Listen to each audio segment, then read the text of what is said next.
best professors in the world and does not shy away from speaking truth to power. That is none other than Professor Patrick Lodge Otino Lumumba. He has added his voice against Constitutional Amendment Bill 3.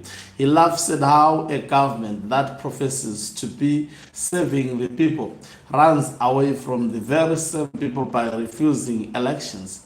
He says you cannot cure the difficulties of democracy by amputating the will of the people.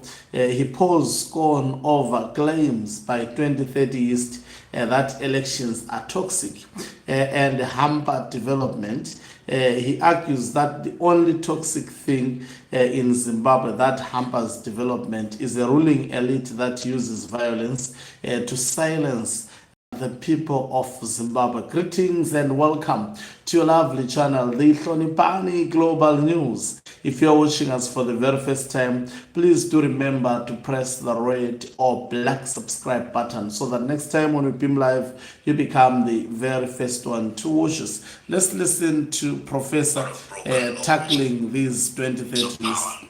The government and its political praise singers have the audacity to look into the cameras and say that elections are toxic. They claim that elections hamper development. They said they need more time to complete their programs. What utter nonsense. The only thing that is toxic in Zimbabwe is a ruling elite that uses violence to silence dissenting voices. You do not cure the difficulties of democracy by amputating the will of the people. If you are truly delivering for the people, if your development is real, why are you afraid of the ballot box? A leader who is loved by the people does not need to rewrite the constitution in the dark. He goes to the people, presents his record, and asks for a renewed mandate. But this regime is running scared. They are terrified of the very people they claim to serve. When President Emerson Mnangagwa took power, there was a whisper of hope. He promised reforms. He declared Zimbabwe open for business. But look at the reality today. We are witnessing the resurrection of a ghost. The ghost of Robert Mugabe's 37-year rule. A snake can shed its skin, but the venom remains exactly the same. The machinery of oppression has not been dismantled. It has merely changed its driver. A constitutional lawyer has already filed a case to block this amendment, reminding them of the rulings that explicitly state presidential terms are limited to 5 years and cannot be extended without a national referendum. Yet, they ignore the law. They intimidate the lawyers. This is the panic of a regime desperately trying to build a fortress out of broken laws. It is a constitutional coup, and history will not forgive those who orchestrate it. Let us pause for a moment and critically evaluate their grand defense. Let us look at the economic altar upon which they are sacrificing the Constitution. The government tells us they need more time for policy continuity. They speak grandly of resource nationalism.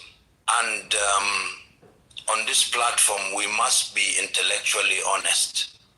We do not oppose policies blindly simply because we disagree with the politician who signs them.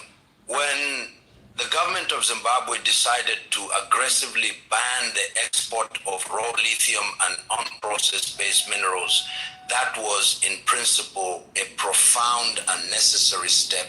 They looked at foreign corporations and said, if you want our lithium, build the processing plant here, create the jobs here, add the value right here on Zimbabwean soil. That is the language of true economic independence. Africa holds the largest lithium reserves in the world, the critical fuel for the global energy transition. For decades, we have been digging up our wealth, shipping it overseas, and buying it back as finished products at exorbitant prices. So when President Mnangagwa speaks of mineral beneficiation, the policy sounds like a symphony to the Pan-African ear. But policy, my fellow Africans, is not judged by the eloquence of its drafting. It is judged by the brutal reality of its execution. And here lies the painful, undeniable contradiction. If the policy is so brilliant, why are the people so desperately hungry? We are looking at a country that sits on billions of dollars of lithium, platinum, chrome, and gold. Yet, look at the grim statistics. Look at the tragic human condition. According to international data, roughly 60% of Zimbabweans live on less than $3.65 a day. Almost half of the entire population is drowning in extreme poverty. More than 7 million people face severe food shortages. This is not just a temporary economic downturn. This is a humanitarian catastrophe engineered by systemic greed. They boast of mega projects and Chinese mining companies pouring hundreds of millions of dollars into lithium processing. They celebrate new infrastructure. Yes, we see the roads being built. Yes, we see the dams being constructed. But infrastructure without human development is nothing but a monumental graveyard. I think here the professor teared apart the illegal constitutional amendment bill number 3 of 2026. He exposed that this bill is indeed anti-people, and the government is afraid of its people.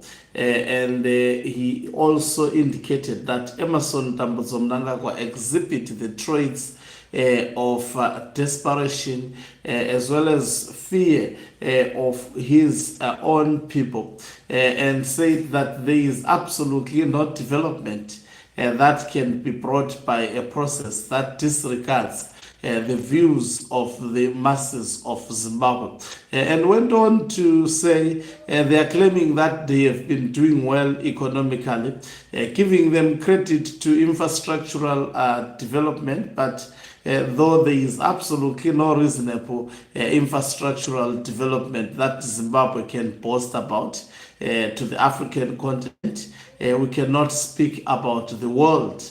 And there is absolutely the development that they claim to have done. If you look at corruption associated with that development, then you would see clearly that there is absolutely no development that is done by these criminal syndicates masquerading as government.